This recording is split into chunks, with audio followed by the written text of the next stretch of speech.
Hello students, welcome back. આજના લેક્ચરની અંદર આપણે જરાયુ વિન્યાસ વિશે અભ્યાસ કરવાના છીએ।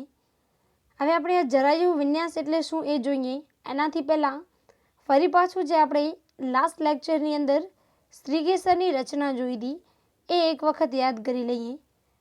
તો આપણને ખબર છે કે દરેક જે લાક્ષણિક સ્ત્રીકેસર છે એની રચનાની અંદર કુલ 3 ભાગ આવેલા હોય છે અને આ 3 ભાગમાં સૌથી ઉપરનો જે ભાગ છે એ છે પરાગાસન।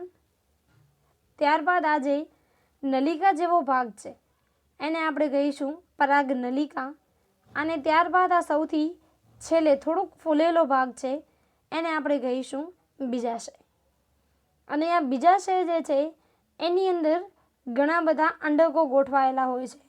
એટલે જ્યારે પણ તમે કોઈ પુષ્પની અંદર આવેલો આ સ્ત્રીકેસર તોડો અને એનામાં આ બીજાશયનો ઓવરીનો જે ભાગ છે એને ખોલો તો તમને આની અંદર આ નાના નાના ગોળાકાર અથવા તો અંડાકાર જેવી જે રચનાઓ દેખાય છે એ બધા છે અંડક। અને દરેક અંડક છે એ બીજાશય દ્વારા મુખ્યત્વે જરાયુ સાથે જોડાયેલ હોય છે। તો આ જરાયુ જે છે એ બીજાશય અને અંડક એ બંનેને એકબીજા સાથે જોડતો એક ભાગ છે। તો હવે આપણો ટોપિક જરાયુ વિન્યાસ છે।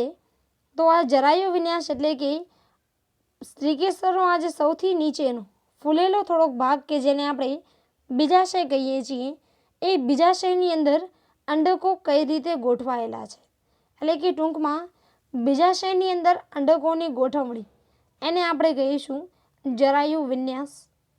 હવે મુખ્યત્વે જરાયુ વિન્યાસ છે એના 5 પ્રકાર છે। એક છે ધારાવર્તી, આના પછી છે અક્ષવર્તી, ચર્મવર્તી, મુક્ત કેન્દ્રસ્થ અને તલસ્થ। હવે આગળ આપણે આ દરેક જરાયુ વિન્યાસનો જે પ્રકાર છે તેના વિશે ડિટેલમાં માહિતી મેળવીએ। તો સૌથી પહેલાં આપણે જોઈએ ધારાવર્તી જરાયુ વિન્યાસ। તો સૌથી પહેલાં ધારાવર્તી જરાયુ વિન્યાસ એટલે શું થશે? તો એવો જરાયુ વિન્યાસ કે જેમાં બીજાશયની જે વક્ષ સેવની છે એટલે કે આ વાળો જે ભાગ છે તો આ બીજાશયની વક્ષ સેવની છે એના પર સૌથી પહેલાં જરાયુ નિર્માણ પામશે અને આ જે જરાયુ છે એના પર 2 હરોળની અંદર અંડક ઉત્પન્ન થશે। તો હવે અહીંયા તમને જરાયુ એટલે શું? તો અહીંયા જે તમે વટાણાની સિંગ જ્યારે ફોલતા હો તો દરેક વટાણા જે છે એ નાના એવા ગોળાકાર ભાગથી એ વટાણાની સિંગ સાથે જોડાયેલ હોય। તો આ જે વટાણાનું દાણું આ જે નાના ભાગ દ્વારા સિંગ સાથે જોડાયેલું હોય તો આ જે નાનો ભાગ છે એને આપણે કહીશું જરાયુ। અને આ દરેક જરાયુ છે આ જરાયુની ઉપરની તરફ છે એ ગોઠવાયેલા હોય અંડકો। તો આવી રીતે જો બીજાશયની વક્ષ સેવની પર જે જરાયુ ઉત્પન્ન થાય છે એ જરાયુ પર 2 હરોળમાં અંડકો ઉત્પન્ન થાય તો આવો જે જરાયુ વિન્યાસ છે એને આપણે ધારાવર્તી જરાયુ વિન્યાસ કહીએ છીએ। અને આવો જરાયુ વિન્યાસ છે એ વટાણાની અંદર મુખ્યત્વે જોવા મળે છે। એટલે કે ટૂંકમાં આ જે બીજાશયની ગળીઓ છે એટલે કે આ વાળો જે ભાગ છે તો આ બીજાશયની ગળીઓ છે એના પર જો અંડકો ગોઠવાયેલા હોય તો એને આપણે કહીશું ધારાવર્તી પ્રકારનું જરાયુ વિન્યાસ। અને આ ધારાવર્તી જરાયુ વિન્યાસ છે એની અંદર મુખ્યત્વે બીજાશય જે છે એ એક કોટરીય હોય છે એટલે કે આના બીજાશય છે એ કોઈ અલગ અલગ ભાગોની અંદર વહેંચાયેલું નથી હોતું। અને આ પ્રકારનું જરાયુ વિન્યાસ એ વટાણાની સાથે સાથે જે વાલ છે એની અંદર પણ જોવા મળતું હોય છે। હવે આપણે બીજો જરાયુ વિન્યાસ જોઈએ કે જે છે અક્ષવર્તી જરાયુ વિન્યાસ। તો સૌથી પહેલાં અક્ષવર્તી અથવા તો અક્ષીય જરાયુ વિન્યાસમાં શું થશે? તો બીજાશયનું જે મધ્ય ભાગ છે એટલે કે જે અક્ષનો ભાગ છે ત્યાં મુખ્યત્વે જરાયુ ઉત્પન્ન થાય છે અને આ જરાયુ છે એના પર અહીંયા આવી રીતે બીજાંડો અથવા તો જેને આપણે અંડકો કહીએ છીએ એ અંડકો અહીંયા ગોઠવાયેલા હોય છે। તો ફરી પાછું કે અક્ષવર્તી જરાયુ વિન્યાસનું જે બીજાશયનો મધ્ય ભાગ છે એટલે કે આ વાળો ભાગ છે એના પર અક્ષીય રીતે સૌથી પહેલાં જરાયુ ઉત્પન્ન થાય છે અને આ જરાયુ છે એના પર આવી રીતે અંડકો છે એ ગોઠવાતા જાય છે. તો આ પ્રકારનું જે જરાયુ વિન્યાસ છે એને આપણે મુખ્યત્વે કહીશું અક્ષવર્તી જરાયુ વિન્યાસ. અને આ અક્ષવર્તી જરાયુ વિન્યાસ છે એની અંદર બીજાશય જે છે એ મુખ્યત્વે બહુકોટરીય હોય છે. હવે બહુકોટરીય મતલબ કે એક બીજાશયની અંદર ઘણા બધા કોટરો આવેલા હોય અને આ કોટરોની સંખ્યા છે એ સ્ત્રીકેસર પર આધાર રાખે છે. એટલે કે જો આની અંદર 2 સ્ત્રીકેસર આવેલા હોય પુષ્પમાં તો બીજાશય છે એ દ્વિકોટરીય બને છે. જો 3 સ્ત્રીકેસર હોય તો બીજાશય ત્રિકોટરીય બને છે. 4 હોય તો ચતુકોટરીય બને છે. આવી રીતે જેટલી સંખ્યાની અંદર સ્ત્રીકેસર આવેલા હશે એટલા કોટરીય બીજાશયનું નિર્માણ થશે. હવે આના ઉદાહરણમાં આપણે જોઈએ તો જાસૂદ, ટમેટા, લીંબુ આ બધી વનસ્પતિ છે. તો આ બધામાં તમે ટમેટું છે એને જો વચ્ચેથી ગોળાકાર રીતે કાપો તો એનામાં તમને આવી રીતે અહીંયા 3 અલગ અલગ આ જાડી દિવાલ જોવા મળે છે. અને આ દિવાલની વચ્ચે વચ્ચે અહીંયા છે એ ટમેટાના બીજ ગોઠવાયેલા હોય છે. કારણ કે ટમેટું છે એની અંદર પણ આ પ્રમાણે અક્ષવર્તી પ્રમાણનું જરાયુ વિન્યાસ છે એ જોવા મળતું હોય છે. એના પછી જરાયુ વિન્યાસનો બીજો પ્રકાર છે ચર્મવર્તી. તો ચર્મવર્તી જરાયુ વિન્યાસ કોને કહેવાશે?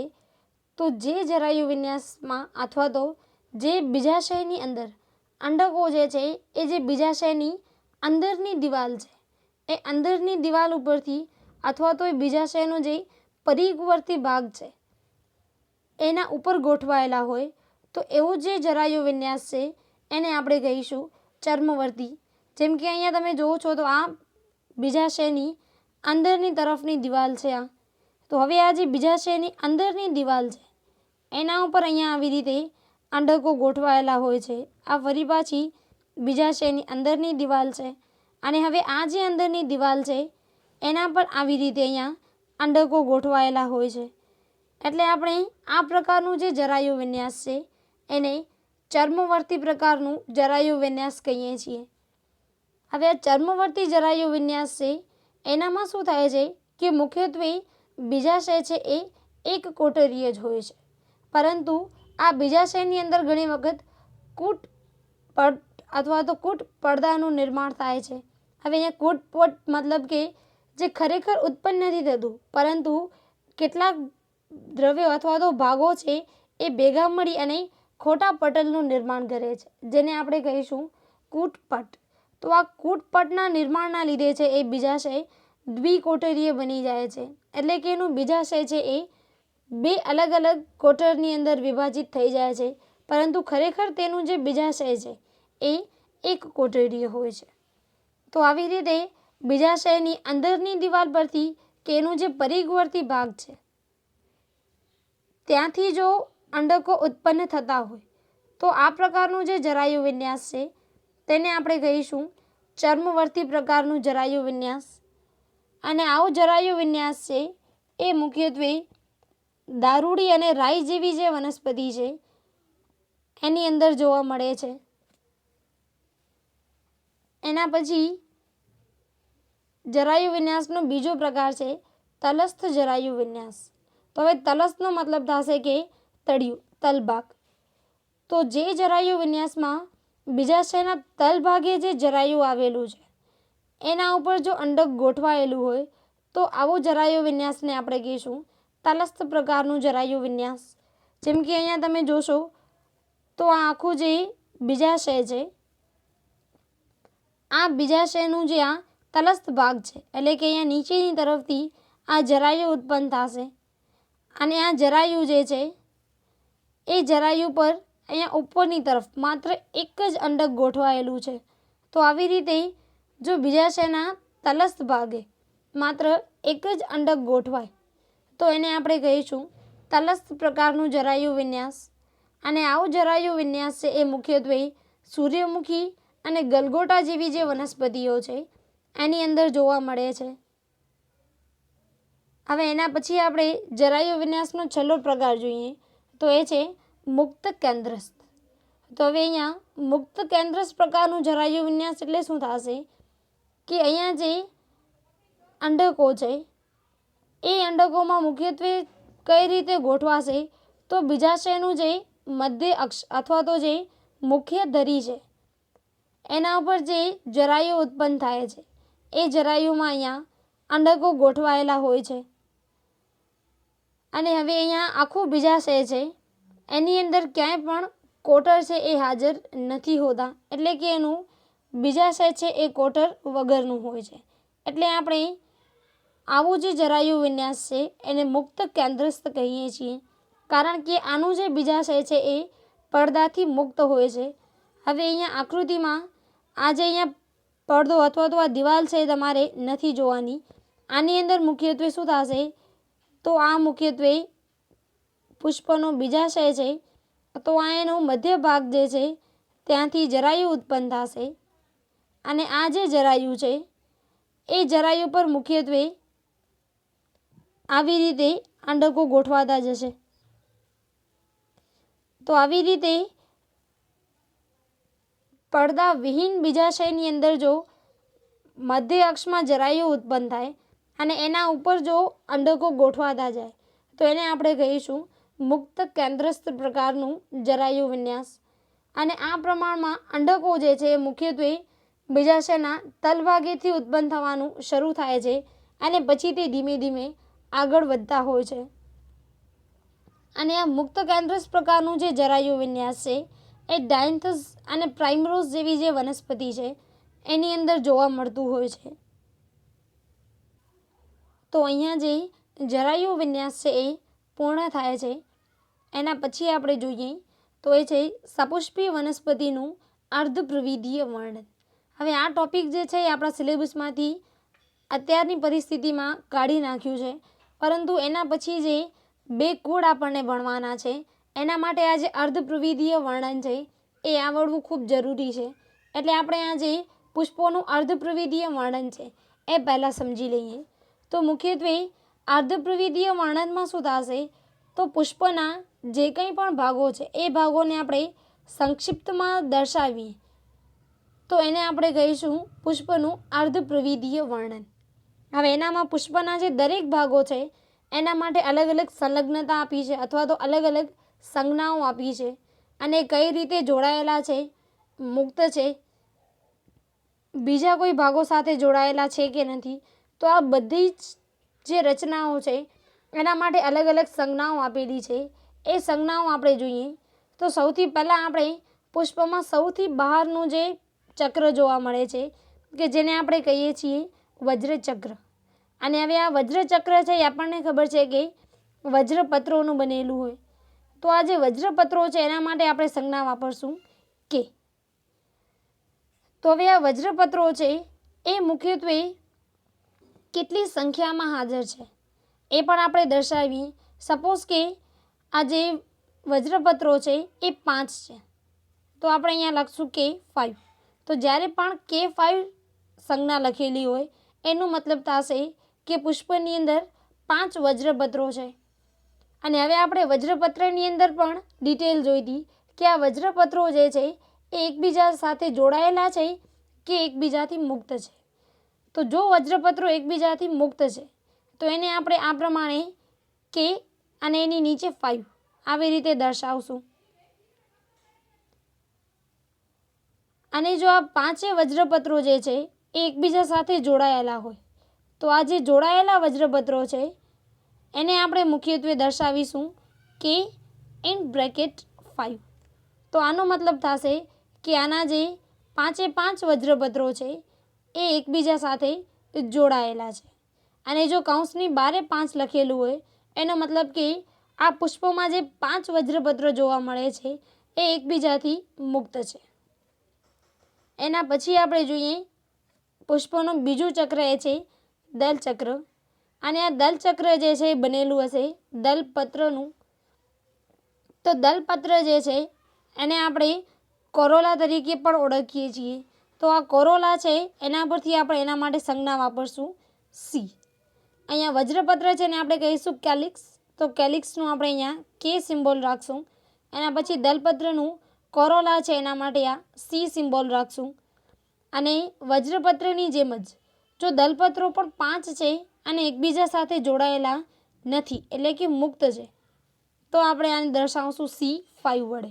એટલે કે જો આ C5 છે એનો મતલબ કે પુષ્પની અંદર ટોટલ 5 દલપત્રો છે અને આ 5 દલપત્રો છે એ એકબીજાથી મુક્ત છે. અને જો આ 5 દલપત્રો એ એકબીજા સાથે જોડાયેલા છે, તો આપણે અહીંયા લખશું C(5). એનો મતલબ થશે કે 5 દલપત્રો જે છે એ 5 દલપત્રો એકબીજા સાથે જોડાયેલા છે. તો આપણે વાત કરી પુષ્પના બહારના 2 ચક્રો, વજ્રચક્ર અને દલચક્રની.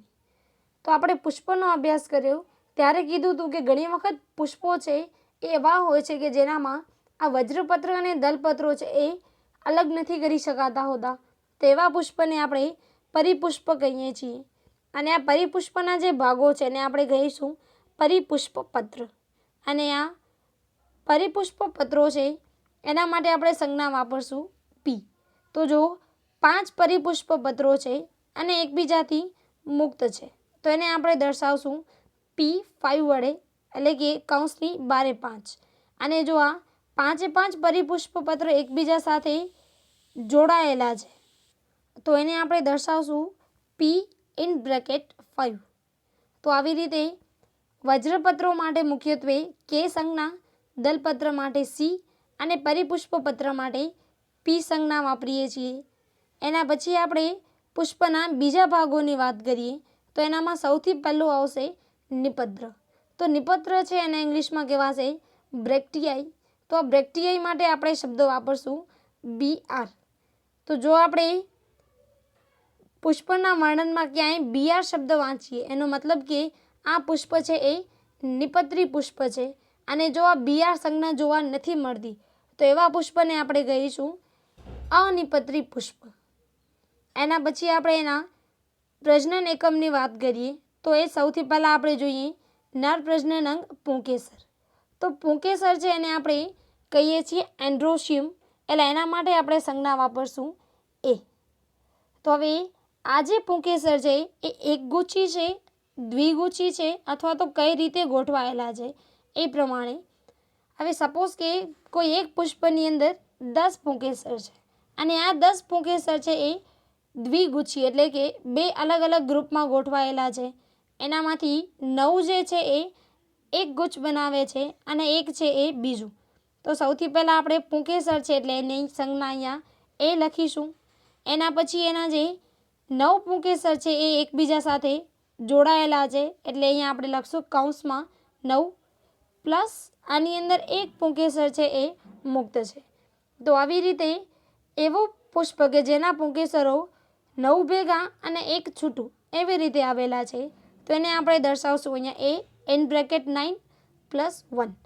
આવી રીતે દર્શાવશું. એના પછી આપણે જોઈએ સ્ત્રીકેસર.